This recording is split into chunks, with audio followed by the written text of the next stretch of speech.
Okay, well, I'm going to try this with the wireless moke on the Hero 6. Good morning, guys. How y'all been? Yeah, I'm in the truck again. Happy 2025. I am actually on my way to Indianapolis for the RV show down there and trying to shake out the truck because put a new turbo in it and ended up with a coolant leak because, well, I'm an idiot. I am currently like 200-ish days from leaving for Sturgis, so why not start talking about Sturgis in 2025? I don't know if this is going to come into a whole series or not, but it gives me something to talk about in the winter. As you may or may not be able to see, we've got a couple of snowstorms move through the area the last week or so. So like last year, I think the first important video to do is the 4 fundamental ways that you can stay in and around Sturgis for the rally. So let's do that.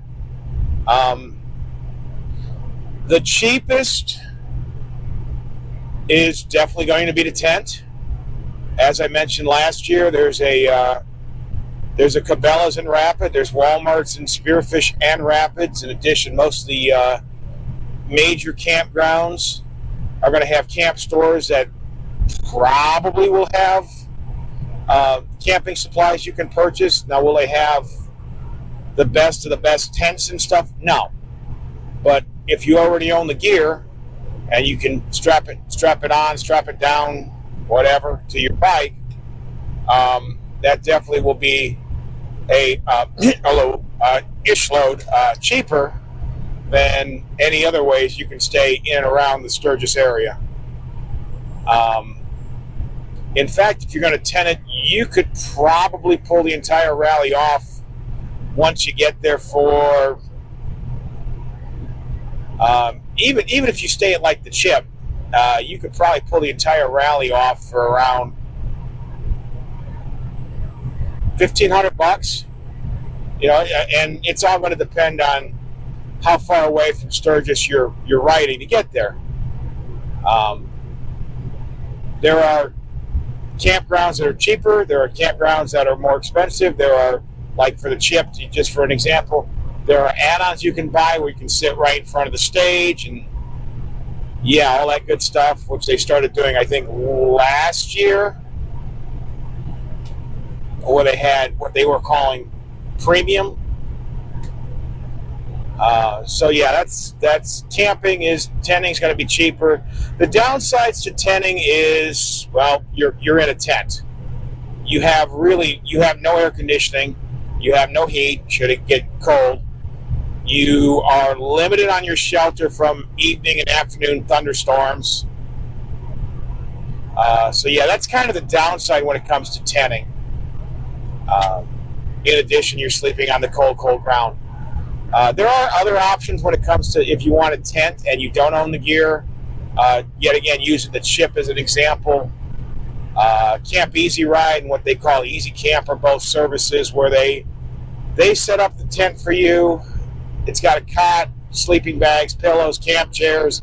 They normally have like community hot tubs and like giant, the giant cornhole and stuff like that. And yeah. They got grills and stuff where you want to cook a steak or something. So that's another option. That's going to be probably like $600-700 in addition to your camp fee.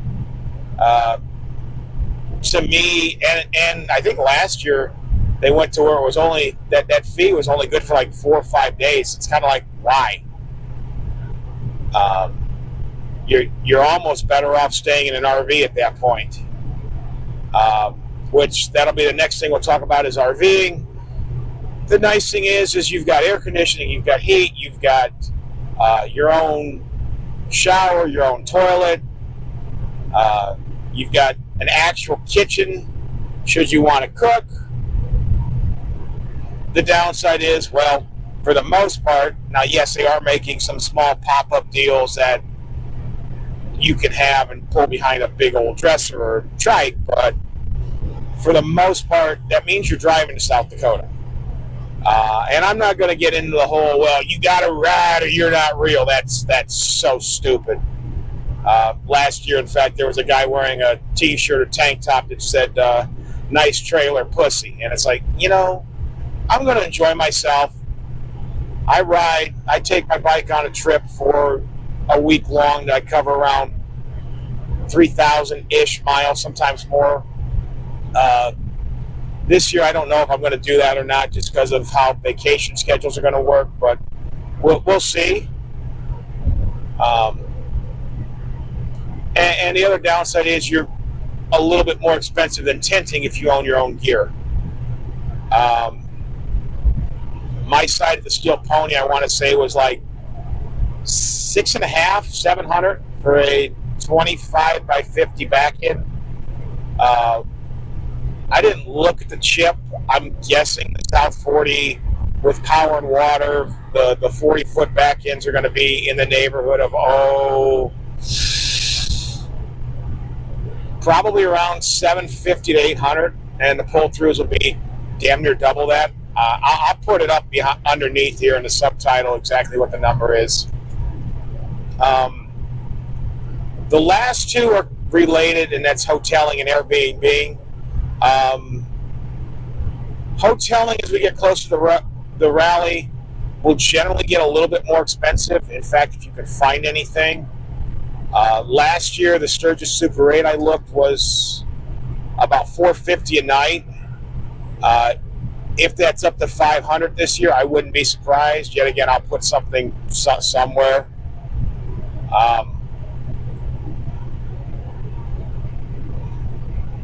Depending on where you stay, you may have to be on your own to get to Sturgis. And I'll talk about that in a second. There are some bus services that run throughout the area.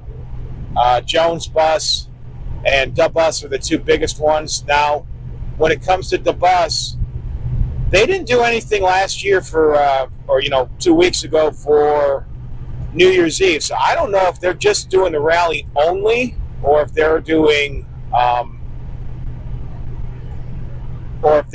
just that they didn't do anything for New Year's for whatever the reason. I'll put links to the websites down in the description for both of them. Last year, if you bought the pass when they went on sale for DuBus, I think it was like $60, and the first 100 got some free drink tickets or something. Jones Bus will be about the same, maybe a little bit more, and they're all reclaimed school buses and church buses and whatnot, and they've got a beer tub on them. They've got sometimes they've got a lady with not a lot of clothes selling the beer, which is very nice. Bikers can be kind of what was the old Ron White line back in the day? You seen one woman naked, God damn it, you want to see the rest of them too? They're not going to be naked, but they're going to be in very revealing tops at the very least. The further away you stay from Sturgis, especially in a hotel or an Airbnb, the cheaper it's going to be. So Rapid's going to be cheaper than Sturgis. Spearfish will be cheaper than Sturgis. The exception to that is Deadwood, and that's just because Deadwood is such a touristy area. Don't be surprised if a hotel room in Deadwood ends up costing you $900 to $1,000 a night for a basic 2-bed hotel room. And that's just because of the area Deadwood is. And the last thing we'll talk about really quick is Airbnb. Generally, those are going to be the opposite of the hotels, in that as we get closer to the rally, if they haven't been booked, they're going to start dropping a little bit, because if your property hasn't booked and we're a month out from the rally at, say, $1,000 a night, so let's say $10,000 for the entire 10 days of the rally, well, you got two choices. Either A, nobody's going to take it, or B, you're going to have to start dropping the price to see if you can entice anybody. So that generally is what happens with them. Same basic thing. The closer you are to Sturgis, the more it's going to be. When it comes to all your properties, the Chip is probably the most expensive campground. And then as you get and that's just because they have so much entertainment there as well. It's been a weird year so far. They've only announced one band, and it's been Five Finger Death Punch. By this time last year, they already had half the headliners announced. So I don't know if it's booking issues. I don't know if they're just going to wait until February and start releasing a boatload. I don't know if they're having issues booking acts. I don't know what the issue is there. Other campgrounds in Sturgis or the surrounding area, Kickstands is right at exit 37. You have a live stage, you have restaurants, you have bars, you have basically everything that the Chip has to offer. Just don't get the quite huge major acts that play there. A couple years ago, Jasmine Kane was probably the biggest name they had at Kickstands. When it comes to, and then you've got Glencoe, which is the more wild and crazy, out of control place. That's where you go to people watch, and in some places of it, it is a clothing optional scene. So that's what that is. In addition, you have the right next door. You have Lamphere, which is more tame. It's going to be cheaper than Glencoe. It's more tame, and it's more of an actual camp resort. Well, Glencoe called itself a resort too, but so that's where that is. Where I'm staying at is a Steel Pony, which is right across the street from Glencoe and Lamphere. It tends to be one of the cheaper campgrounds in Sturgis for your wristbands. RV sites there are all sold out, but they do have full hookups if you can get one. They may get some cancellations, so check their website. You might find a spot somewhere if somebody cancels, especially as we get into the point where they'll start actually sending the bills out in, I think, April for the people who put down deposits like me.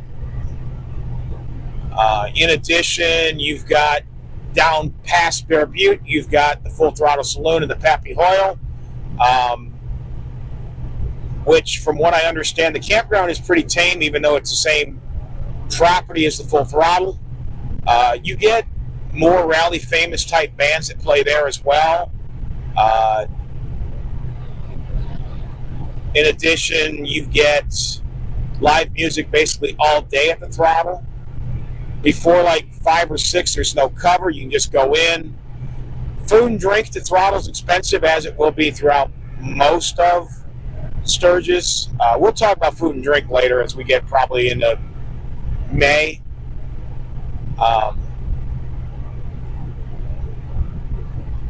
And then as you go further out, there's campgrounds in Rapid. There's campgrounds up towards Rushmore. There's campgrounds in Spearfish. There's campgrounds across the Wyoming line. In general, the further you are away from Sturgis, the cheaper it's going to be. So if you're there to lay down miles, stay in Spearfish.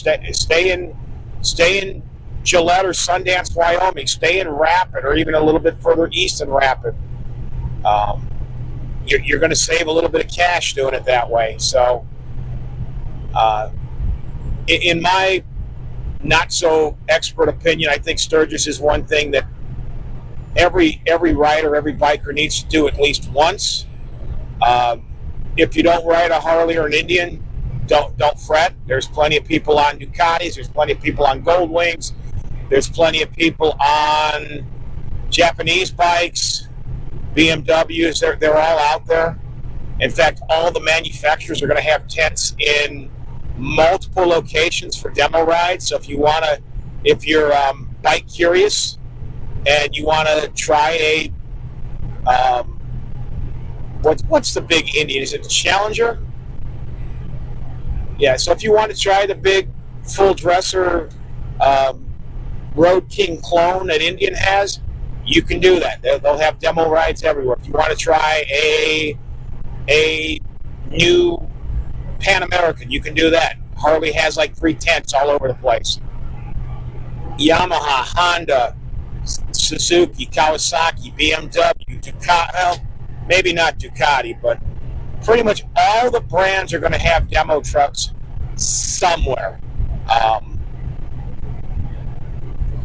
Most of them will have at least one in Sturgis proper. I know Harley also has demo trucks in, I think they have one in Deadwood. I think they have one in Hill City, and I think they also have one at Black Hills Harley in the Rally at exit 55. So you've got multiple places if you want to take a demo ride. I would caution not going to the trucks in Sturgis proper, just because traffic in Sturgis is going to be way heavier than anywhere else. Whereas, like the ride going out of Black Hills Harley, you get around some, you go around some back roads, you end up on the interstate for a little bit. It takes you about 40 minutes, it's about a half hour, 40-minute loop. So yeah, I would not advise doing demo rides in Sturgis itself. Go to one of the other trucks that they'll have. Is there anything else really I need to go over when it comes to how and where to stay? I don't think so. Like I said, there's a boatload of campgrounds. You can check out all sorts of websites. I might put some links. In addition, you've got the Dirt, DYRT, which is kind of like a Yelp for campgrounds. That'll list pretty much all of them. So yeah, that's where that is. We're in the early January now, and Sturgis is going to be here before you know it. Riding season in the Chicago area, it's probably going to be about 6 to 8 weeks of hell until mid-March when our weather generally starts breaking. Looking at the 45-day, it looks like the next 6 weeks is going to be pretty well crap. But that's this time of year. So we'll go ahead and cut it there. If the audio comes out decent with this, we'll run with this. If not, I'm probably going to try filming this again with the wired mic, just because, well, last time I tried this thing, I didn't get the best audio. So y'all be safe. If you can ride, you keep that shiny side up, keep that greasy side down, and we will catch you probably a couple weeks to a month if I do when I do a budget video. I'm still posting videos from my trip. Then after that, I'm going to start getting into videos from the Sturgis Rally, and hopefully by that time that I get all that done, I will be in the point where the bike can start coming out. All right, y'all, take it easy. Be safe.